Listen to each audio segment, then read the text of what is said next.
Hiya, how you doing? Have you done something fun yet? Oh, let's do something fun together. Like, doing a project from the June Sophie and Toffee box. And I've picked this palm, this gorgeous mould that you can see in front of you. I can't remember what it's called. It's got a specific name, but can I remember right now? Nope.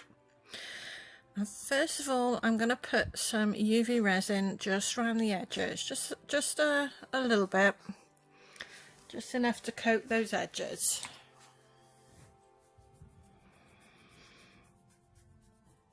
Squeezing it all in, all the way round.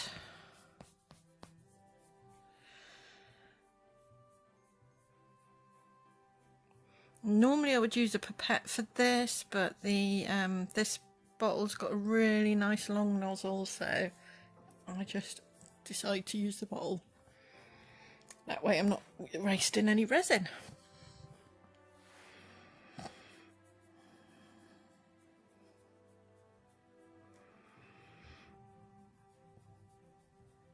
Yep, just going all the way around.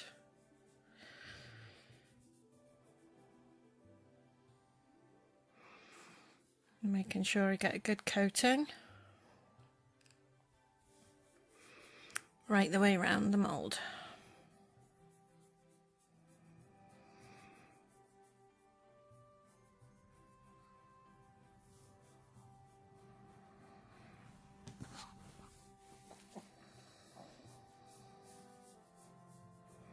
Now, if you do hear any noises in the background, it's just my support dog Magnus. He's getting a bit sleepy, so hopefully he'll fall asleep. This is a voiceover, by the way.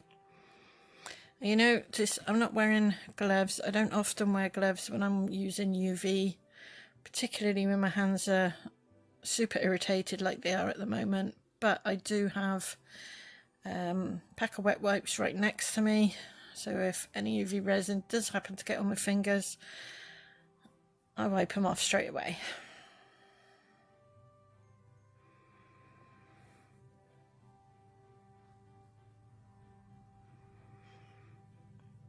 Okay, just pouring out some of the crushed glass because I'm going to put that into the edges of this mould.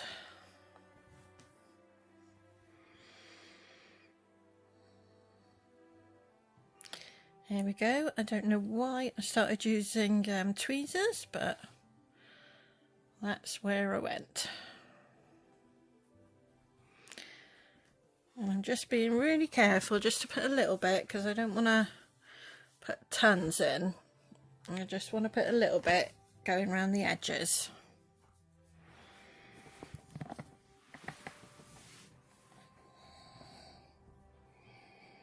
Just making sure any bits that I drop go in. My hands are already starting to ache at this point, so I'm struggling to use the tweezers. But I'm a stubborn moose, so I keep going.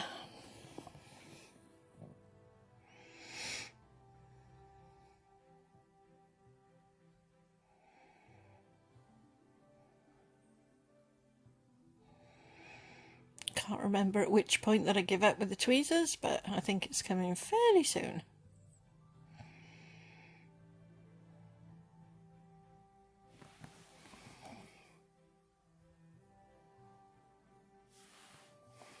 I would love to be able to speed this stuff up so that you got shorter videos, but unfortunately the program I'm using doesn't seem to like to do it anymore, so I don't know what's wrong with it. So you're stuck with it at normal speed. There we go. I switch over to a little scoopy tool, which is a lot easier to use. I'm not going to put you through the pain of watching me do it all the way around, but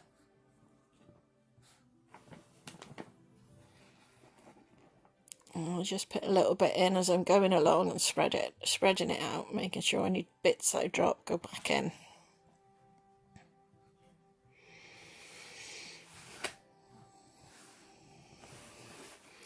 Magnus, no, you're not allowed that. Okay, so here we go. I've filled it all up. I'm showing you it's in there all the way round.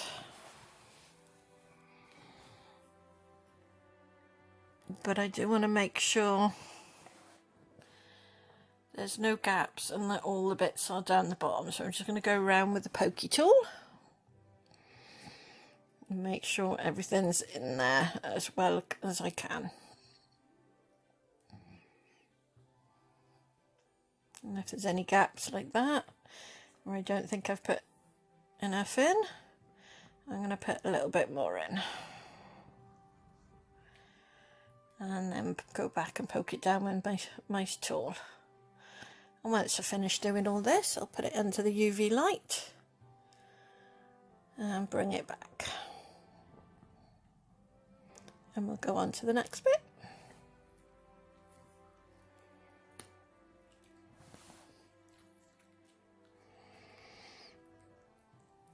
Yeah, just take your time doing this. Make sure you've got it right, because there's nothing worse than coming to the end of your project and thinking, oh, I've missed a bit. Because you're not going to see how this turns out properly until the very end. Okay, so yeah, it's all hardened up. I think I've got everything where I want it. And now I'm going to put some of this iridescent all around the edges on top of the gold. Now, thinking about it afterwards, I could have possibly just painted this on, but I think it gave more of effect putting it in the resin.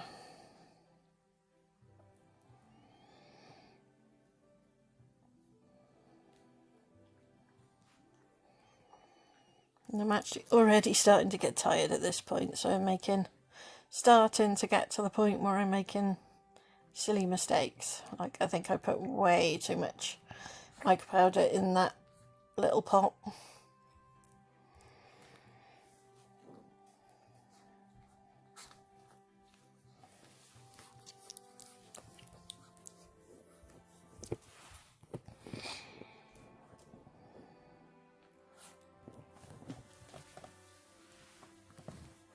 Okay, so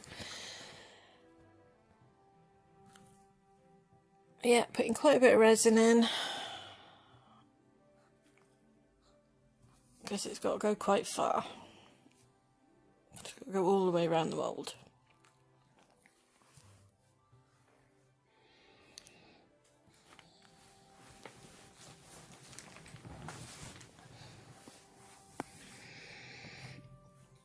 And when you put this much mica powder in, yes, you need to mix it quite generously. Not fast, I would say, but for, you know, a decent amount of time, making sure you've got it all mixed in. The last thing you want is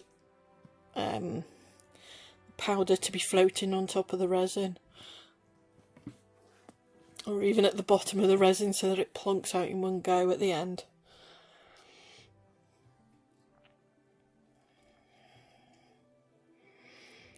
So yeah, mixing it in different directions, mixing it all around the edges to make sure it all gets mixed in thoroughly.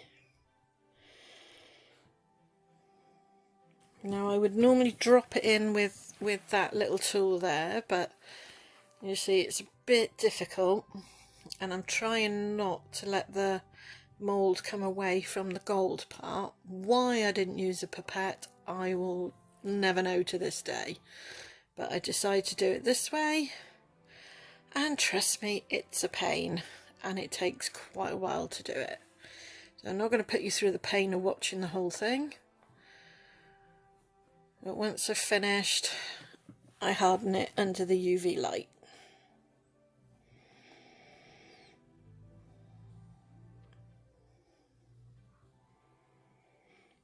Making sure I clean up as I go along.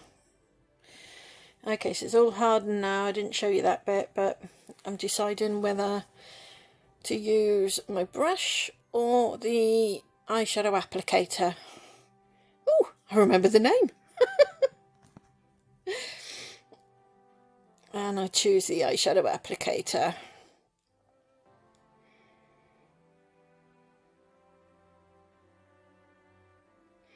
I love these packets with the for the mica powder, because they must be easier to ship and they take up less room in your storage unit, in your storage containers, but they don't always make a mess. You're trying to use these little applicators, ends up everywhere, which you'll see in a minute. I'm just using what I'm taking off the packet at the moment, not even dipping right down.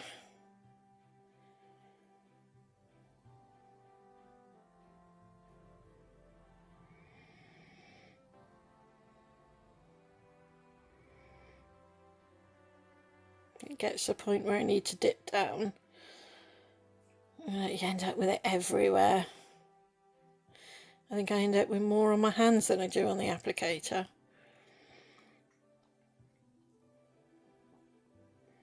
Don't worry, I'm not going to make you watch the whole thing of this. I'm just going to show you when I give up with the applicator and go on to using something else, which happens fairly shortly.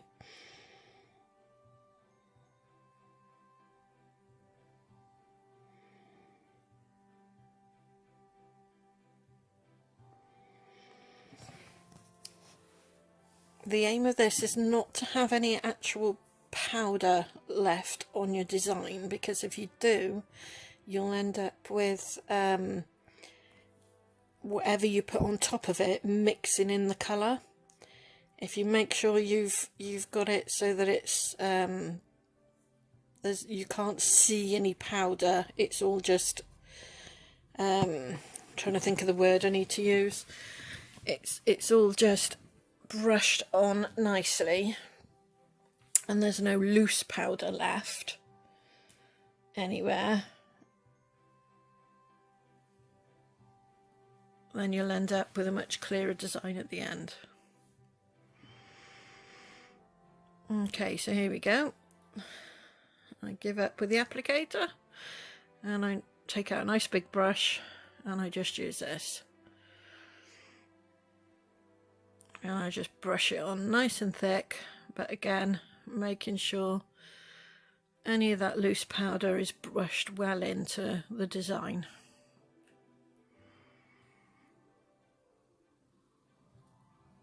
Isn't that lovely? I love that design, that looks gorgeous. I love this colour, I must admit. The golden blue.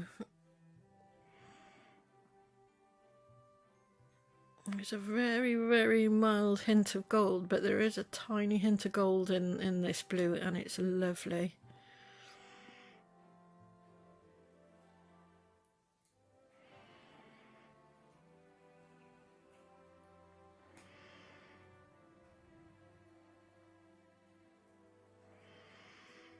You want to make sure you get a good coating on.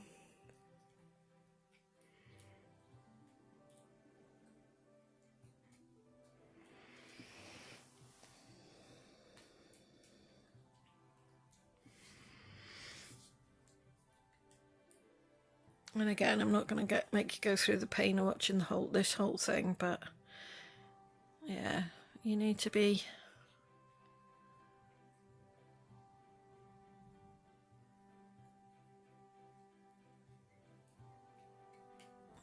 make sure there's plenty on there, should I say, for the UV resin to catch it. But the one-to-one resin, sorry, the two-part resin works much better with this than the UV resin, but you can use UV resin with it. Okay, I'm just wiping off the excess with a wet wipe now, because I want the intricate design to shine through and not just have it everywhere. So I do want a background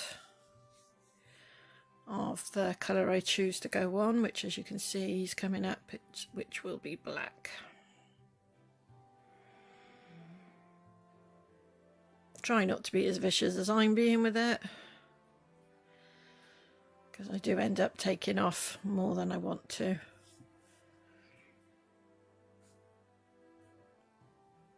So I don't really do how-to videos, I just do this is how I'm doing it. If you want to copy, well, do so at your own peril. Because I don't get it right, trust me. But I just enjoy doing it.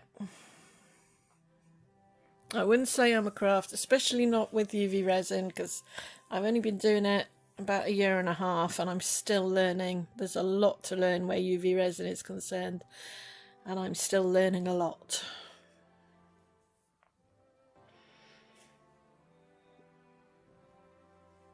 So just touching up on the areas that where I've taken too much off.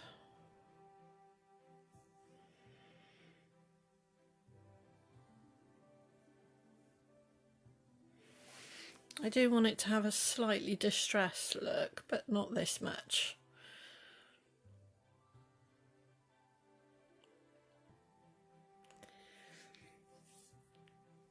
So yeah, I do go around all the areas that I want to touch up, again making sure that there's no loose powder on the design, and I do gently go over it with a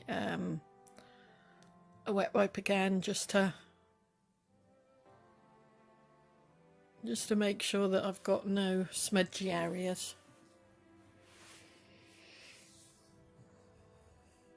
Take your time with this, enjoy what you're doing.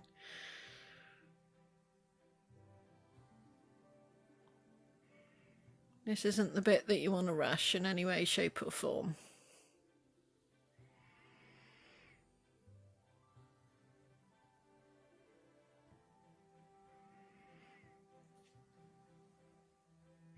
So there we go.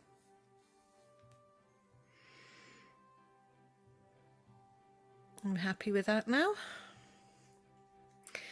And this is the area where I think I end up totally ruining this whole design, and I'm ready for tears. I almost give up, I must admit. I'm considering whether to do just a clear top coat on that, or whether to go straight in for the colour, and I decide no, let's go straight in for the colour. And of course in my brain that tiny little pot's going to cover the whole of this thing, isn't it? Yay, no problems.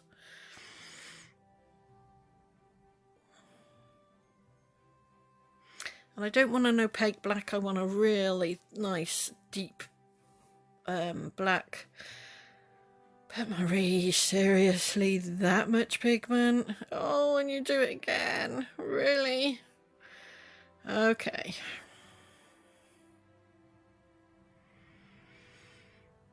One thing you need to know about UV resin particularly is it doesn't do well with the colour black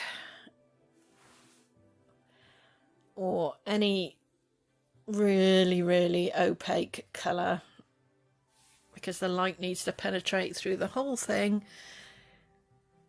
to be able to set it. Otherwise you end up with like a top layer that's set and the rest of it isn't, and it all just becomes rather gooey and yeah, not good. I really wish I'd done this with a 2-part resin rather than the UV resin, but you live and learn sometimes.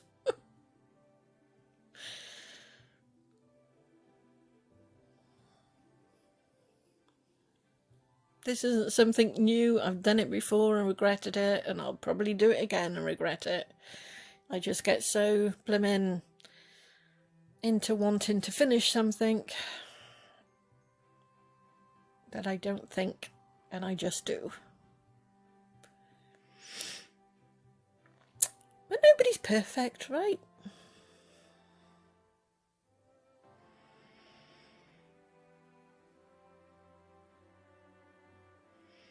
Again, need to make sure you mix it in really well. This is so thick and gloopy. I've put way too much pigment in it.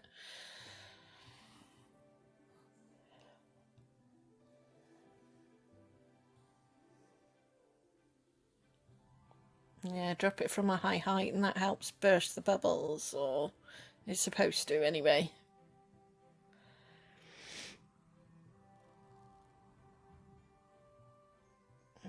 Yeah, this is the point where I'm looking at it and thinking,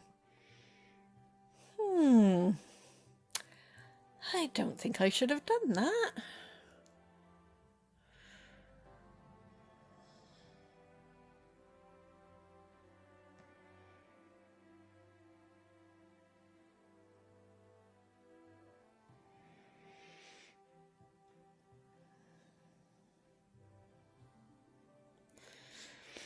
So I try and spread it out, and I'm worried about whether I'm going to damage the design below, and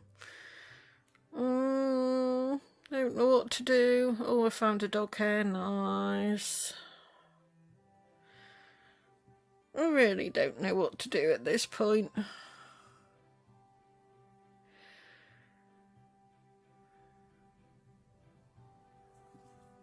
I'm looking around to see if anything can help me. No, I give up on using that.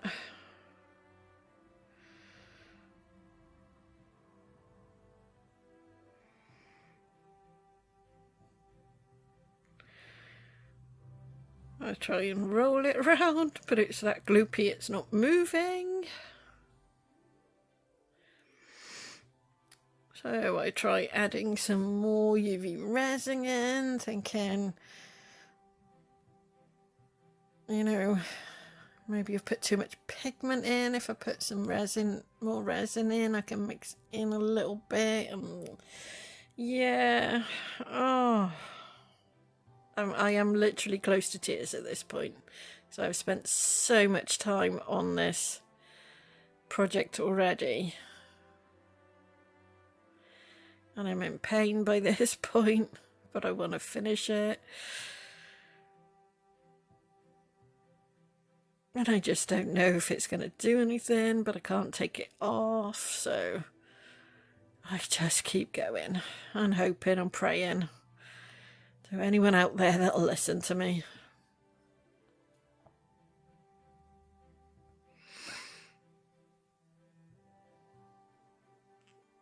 Maybe, just maybe, this will work.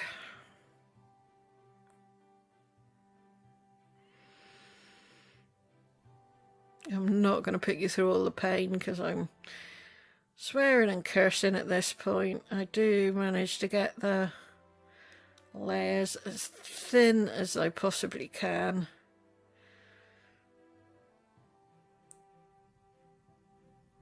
I don't know why I'm trying to squeeze it down into the sides at the minute, or what I'm actually trying to do. But anyway, lots of thin layers later, and cursing and squaring, and lots of under the UV lamp curing. I think I managed to get it okay. Not too many bubbles, one or two, but it's all right.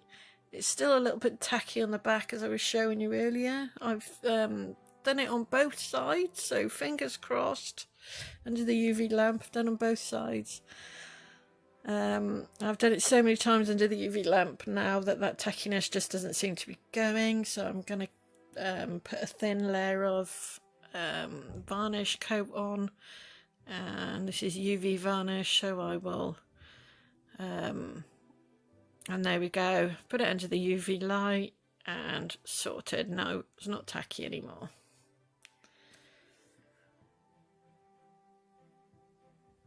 So here goes the unmoulding, and we'll see if I've totally trashed this or whether I've saved it.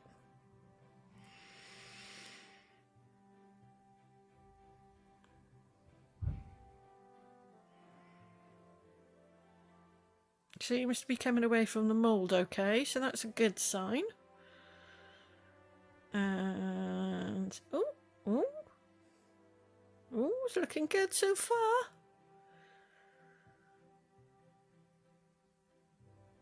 And yes, the design seems to have stayed on. Oh, let's get the bottom off. Yes. Oh, thank goodness for that. And yeah, that was my genuine feeling at the time. I was so happy at this point. Still ready to cry and laugh and all the other stuff, but yeah, quite happy. I think I'm still gonna put it under the light a couple more times, and I might even coat that top. Yeah, give that a coating just to make sure that stays on as well. But yeah, that looks absolutely lovely. I'm so happy with that. Very happy with that. And here's all the edges. Yeah, that's exactly what I wanted. It's gorgeous.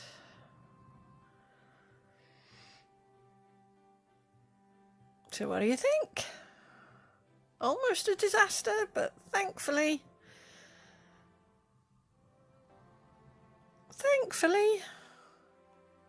yeah, the back isn't great, but hey, who sees the back? So yeah, awesome. And here are some stones that I made with my family, because we do a family craft time on a Saturday morning. So I made these for them.